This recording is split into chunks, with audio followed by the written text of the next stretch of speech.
In this middle part of the tuition graphing problem, nothing fundamentally new is going to happen. But something super important is going to happen anyways. This video is really going to show the importance of doing examples before the function definition.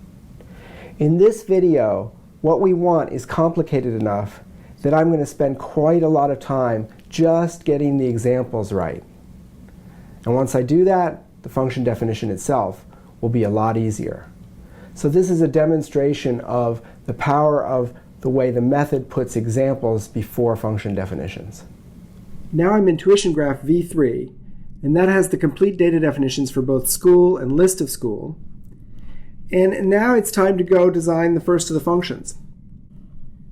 So remember, what we're supposed to do is to design a function that consumes information about schools. In other words, it consumes a value of type list of school. And it's got to produce a bar chart kind of like this one.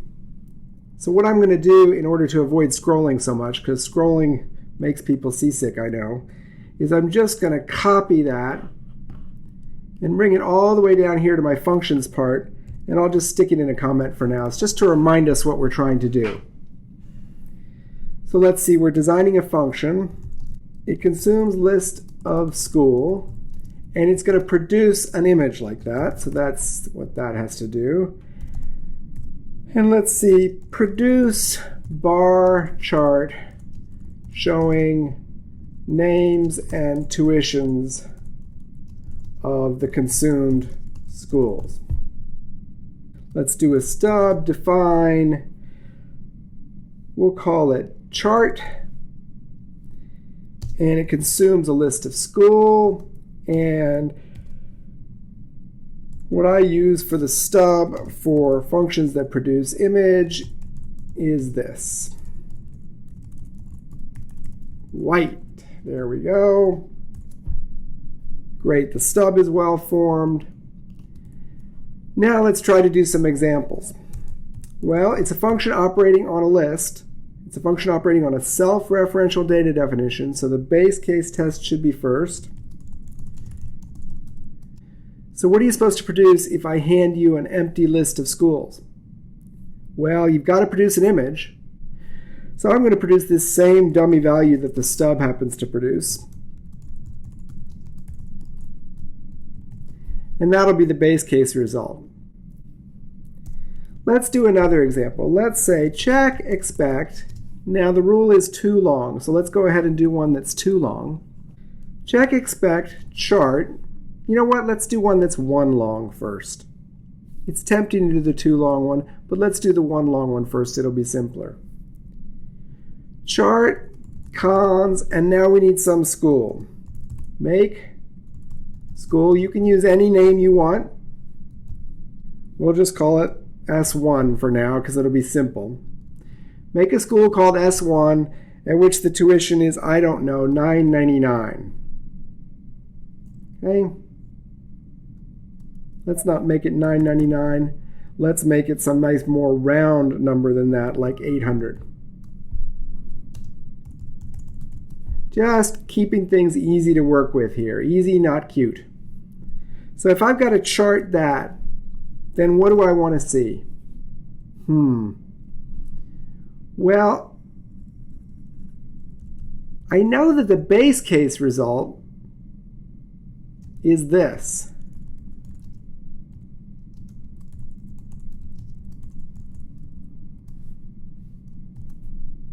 The question is, what's the contribution of this one school here? Well, let's think about that. What is the contribution of that? Well, we want to see the text, that's for sure. Whoops, remember there's that function text. We want to see the text of S1, the name of the school. And how big do we want the text to be? Well, you might remember that there was a constant up here, font size, that I used. So let me say that it's of size, font size, and there's another constant, font color. So that's going to get me the name S1, but let's see here. That's going to get it to me horizontally. and I want this to be vertically. So I need to rotate that. So let me rotate it. I need to rotate it that way. I can never remember which way the rotation is. I'll say minus 90. Let's see, that gets me part of it. That gets me just the text. And I've got to put them all next to each other, so it seems like there's a beside here. Now let me show you something. I know I'm not done yet, but I'm going to run this anyways. That first test passed. This test failed because rotate expects an angle in degrees as its first argument. Oh, I've got the arguments in the wrong order. So I'll put this over here.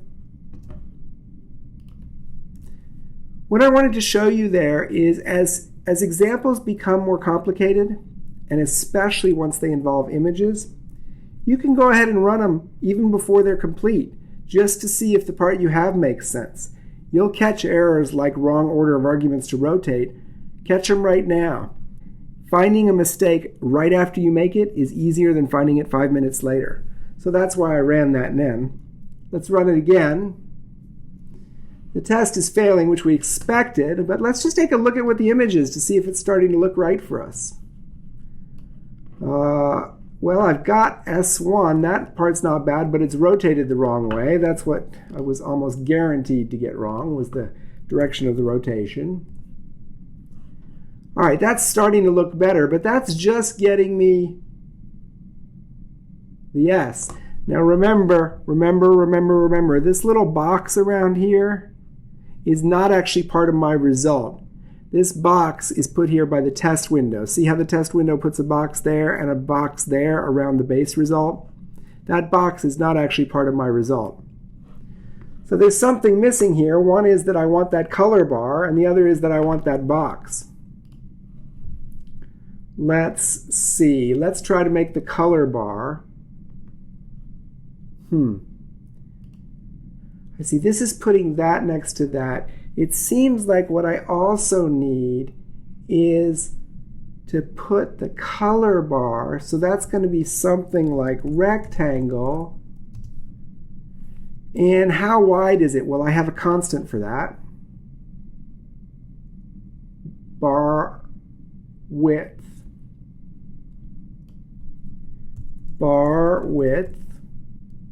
And it's going to be some fraction of 800.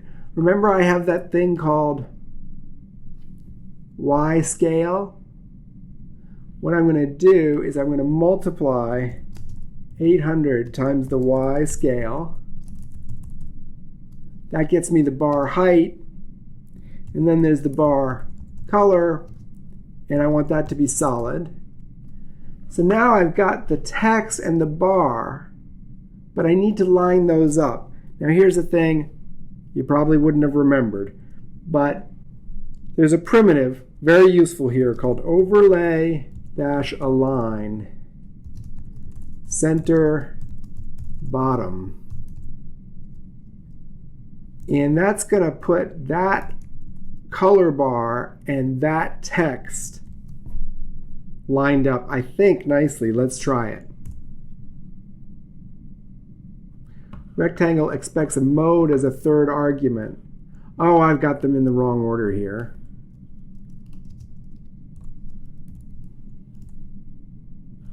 What do we got?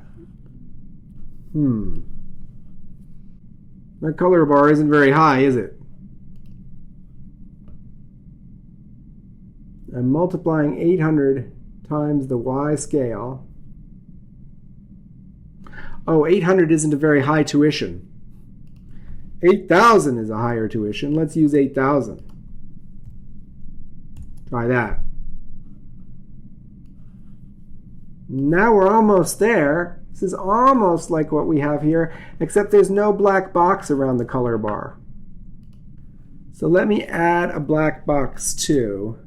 We'll say rectangle bar width times 800 y scale.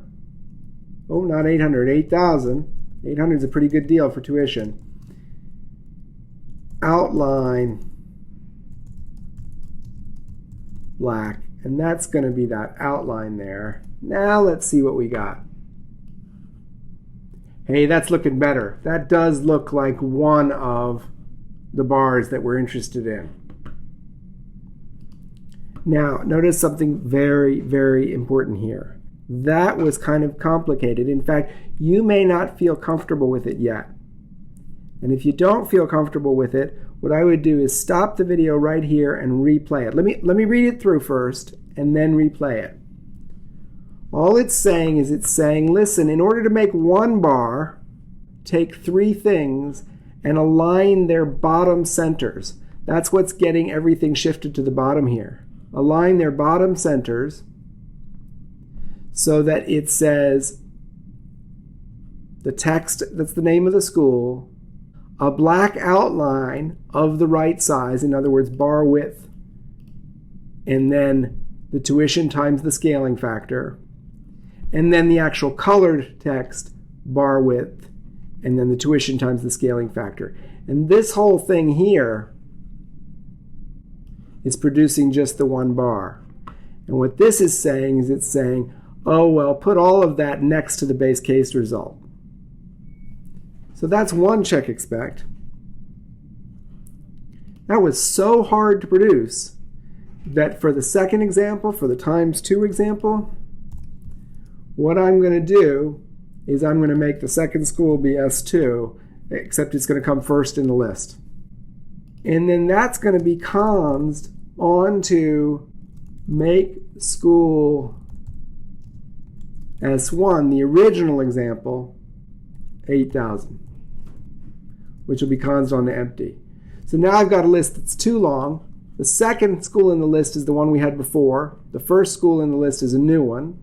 And I'm just going to take this value here and adjust it to be what I want.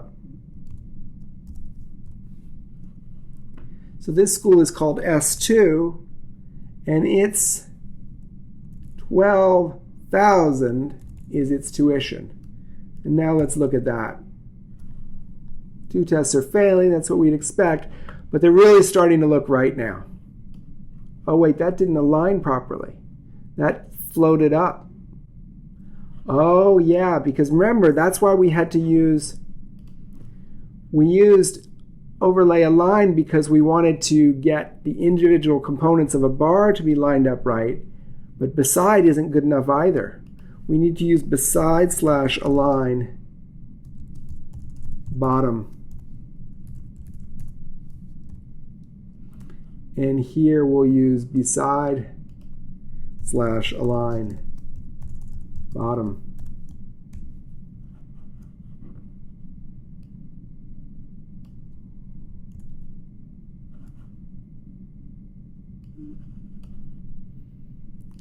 Now it's looking better. In previous weeks, people sometimes were like, I don't understand why we do the examples before we do the function. Here's why we do the examples before we do the function right here. This problem is hard enough that figuring out specific examples takes time. We got to figure out how we want to draw it. Gee, we didn't use the right drawing function. Gee, we got the wrong order of arguments to this function. There's a whole bunch of stuff we had to figure out for the specific examples. Trying to write the general purpose function is always harder than writing a specific example. So if you're working on a problem where the specific examples are hard, it's just crazy to try to write the general purpose function first. The whole idea of this doing the examples first method is do the simplest things first, because in hard problems, even the simplest things aren't that simple. So here's why we're doing the examples first, is these examples are a little bit complicated. The examples force us to figure out what it is we really want. Exactly how we want things to line up, exactly how we want things to look, what it is we really want. And once we know what we really want, coding the function definition is a lot easier.